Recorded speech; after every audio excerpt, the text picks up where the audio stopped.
pakai kamera ya. Assalamualaikum warahmatullahi wabarakatuh. Kami dari kelompok 1 ingin mempresentasikan suprastruktur dan infrastruktur sistem politik Indonesia.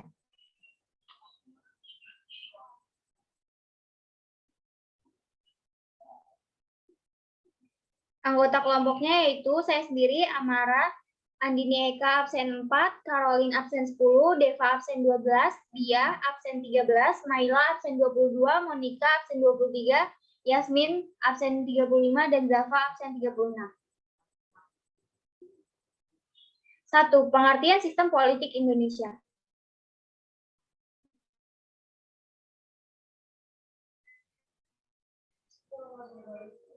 Sistem politik terbentuk dari dua pengertian, yaitu sistem dan politik. Secara etimologis, kata politik berasal dari bahasa Yunani, yaitu polis, yang berarti kota yang berstatus negara kota. Dalam bahasa Arab, istilah politik diartikan sebagai siasa, yang berarti strategis. Dari pengertian sistem dan politik di atas, beberapa ahli mendefinisikan tentang sistem politik sebagai berikut. David Aston menyatakan bahwa sistem politik merupakan seperangkat interaksi yang diabstraksi dari seluruh perilaku sosial melalui nilai-nilai mana dialokasikan secara otoritatif kepada masyarakat. Robert Adao menyimpulkan bahwa sistem politik mencakup dua hal, yaitu pola yang tetap dari hubungan antar manusia, kemudian melibatkan sesuatu yang luas tentang kekuasaan, aturan, dan kewenangan. Selanjutnya ada Rusandi Kantaprawira berpendapat bahwa sistem politik merupakan berbagai macam kegiatan dan proses dari struktur dan fungsi yang bekerja dalam suatu unit dan kesatuan yang berupa negara atau masyarakat. Sistem politik menyelenggarakan fungsi-fungsi tertentu untuk masyarakat. Fungsi-fungsi itu adalah membuat keputusan-keputusan kebijakan yang mengikat alokasi dari nilai-nilai, baik yang bersifat materi maupun non-materi. Keputusan-keputusan kebijakan ini diarahkan untuk tercapainya tujuan-tujuan masyarakat. Dengan kata lain, melalui sistem politik aspirasi masyarakat, berupa tuntutan dan dukungan yang merupakan cerminan dari tujuan masyarakat dirumuskan dan selanjutnya dilaksanakan oleh kebijakan-kebijakan negara tersebut. Dalam praktiknya, sistem politik berbeda dengan sistem sosial. Terdapat 4 ciri khas dari sistem politik yang membedakannya dengan sistem sosial, yaitu 1. Daya jangkauannya universal, meliputi semua anggota masyarakat. 2. Adanya kontrol yang bersifat mutlak terhadap pemakaian kekerasan fisik. 3. Hak membuat keputusan-keputusan yang mengikat dan diterima secara sah. 4. Keputusannya bersifat otoritatif, artinya mempunyai kekuatan legalitas dan kerelaan yang besar.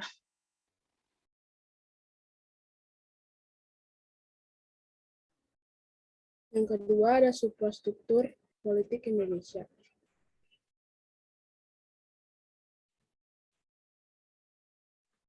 Suprastruktur politik adalah semua lembaga negara yang terkait di dalam konstitusi negara dan menjalankan fungsi legislatif, eksekutif, dan yudikatif.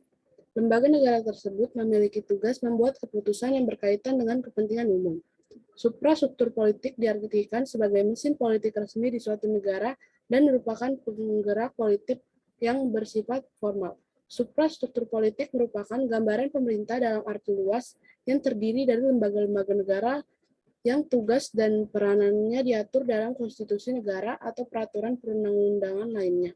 Undang-Undang Dasar Negara Republik Indonesia tahun 1945 mengatur keberadaan kekuatan suprastruktur politik Indonesia dari mulai tugas, fungsi, wewenang, sampai pada susunan dan kedudukannya. Aturan dalam konstitusi ini dijabarkan oleh undang-undang. Adapun yang menjadi kekuatan suprastruktur politik yang tergolong ke dalam lembaga tinggi negara Indonesia adalah sebagai berikut. Yang pertama, Majelis Permusyawaratan Rakyat atau MPR. Merupakan lembaga negara yang bertugas untuk mengubah serta menetapkan undang-undang dasar, melantik presiden dan wakil presiden berdasarkan hasil pemilihan umum dalam sidang paripurna MPR. Yang kedua, Dewan Perwakilan Rakyat atau DPR. Merupakan lembaga negara yang memiliki fungsi legislasi, fungsi anggaran, dan fungsi pengawasan.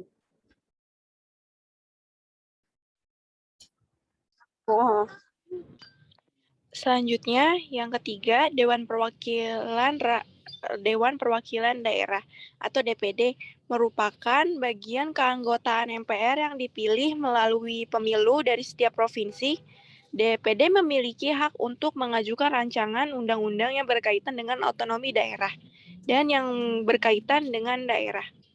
Yang keempat, Presiden atau Wakil Presiden merupakan pemegang kekuasaan pemerintahan di suatu negara. Dalam menjalankan tugasnya, Presiden akan dibantu oleh wakilnya. Yang kelima, Mahkamah Agung atau MA adalah lembaga negara yang memegang kekuasaan kehakiman di samping sebuah Mahkamah Konstitusi di Indonesia. Yang keenam, Mahkamah Konstitusi MK atau MK adalah lembaga negara yang berwenang untuk mengadili pada tingkat pertama terakhir undang-undang terhadap Undang-Undang Dasar Negara Republik Indonesia tahun 1945.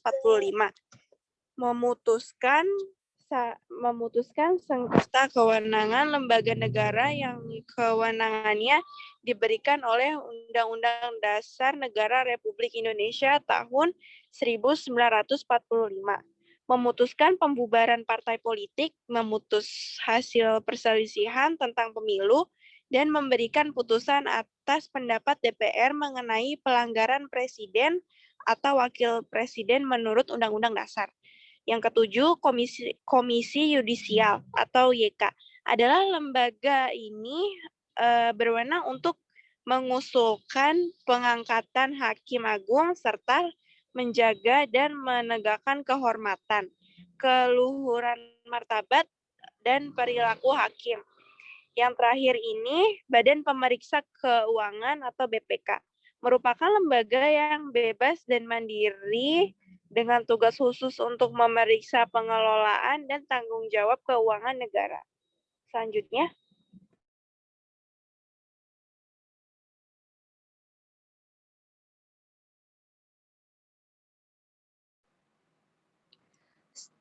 secara skematik dapat digambarkan sebagai berikut. Lembaga-lembaga dalam sistem ketatanegaraan menurut Undang-Undang Dasar Negara Republik Indonesia tahun 1945, yaitu Undang-Undang Dasar 1945, yaitu ada KPU, BPK atau perwakilan BPK Provinsi, Bank Sentral, Presiden, Pemerintah Daerah, Provinsi, ada Gubernur dan DPRD, Pemerintahan daerah kabupaten atau kota, bupati atau wali kota, DPRD, Kementerian Negara, Dewan Pertimbangan, TNI atau Polri, DPR, MPR, DPD, MA, badan-badan lain yang fungsinya berkaitan dengan kekuasaan kehakiman, MK, lingkungan peradilan umum, lingkungan peradilan agama, lingkungan peradilan militer, lingkungan peradilan TNUN, KY, pusat, daerah.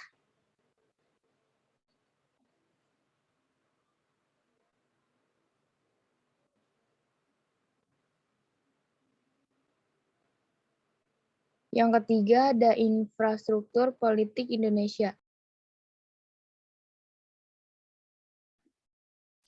Infrastruktur politik Indonesia adalah kelompok-kelompok kekuatan politik dalam masyarakat yang turut berpartisipasi secara aktif.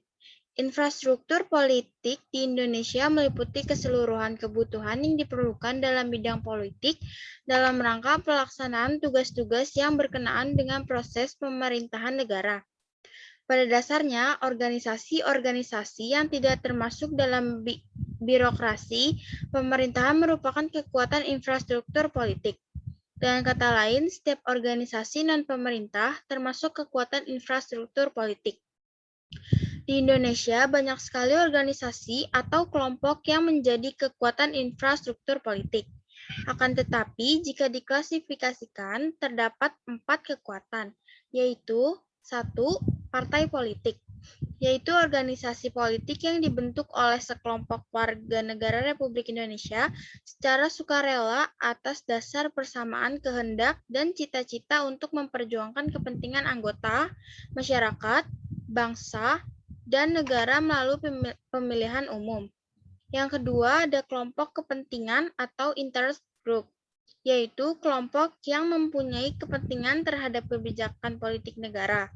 Kelompok kepentingan bisa menghimpun atau mengeluarkan dana dan tenaganya untuk melaksanakan tindakan politik yang biasanya berada di luar tugas partai politik.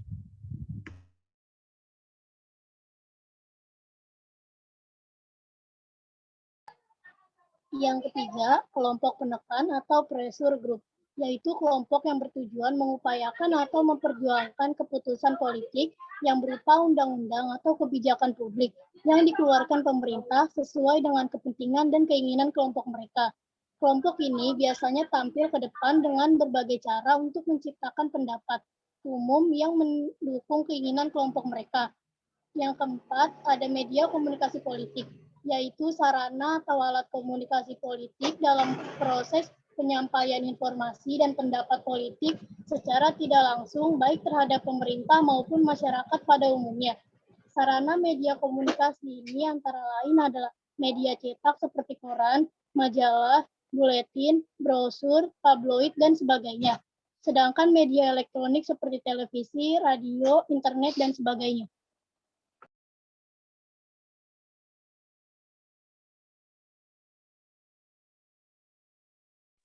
4. Pemberhentian Presiden atau impeachment dalam Ketatanegaraan Republik Indonesia.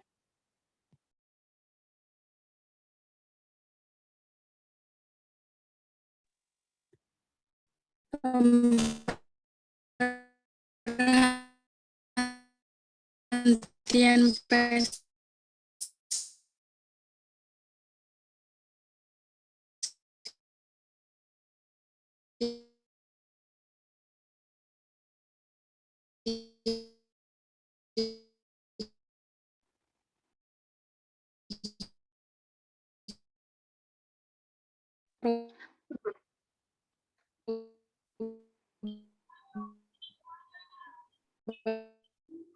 dalam ketatanegaraan.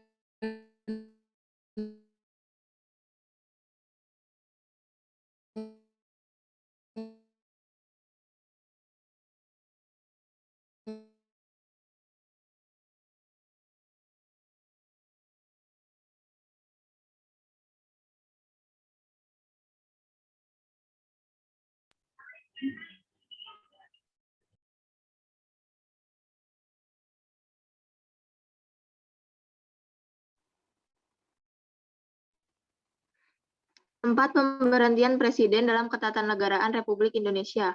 Perubahan Undang-Undang Dasar Negara Republik Indonesia tahun 1945 membawa perubahan yang signifikan terhadap eksistensi MPR. MPR tidak lagi memiliki wewenang memilih presiden dan wakil presiden. Namun demikian, MPR masih tetap memiliki wewenang melakukan impeachment terhadap presiden dan wakil presiden dalam masa jabatannya apabila yang bersangkutan terbukti telah melakukan pelanggaran hukum. Impeachment presiden sering diungkapkan oleh masyarakat luas sebagai istilah yang menunjukkan sebagai pemberhentian presiden. Sesungguhnya kedudukan presiden dalam sistem pemerintahan presidensial sangat kuat. Sistem ini dimaksudkan untuk menciptakan pemerintahan yang stabil dalam jangka waktu tertentu.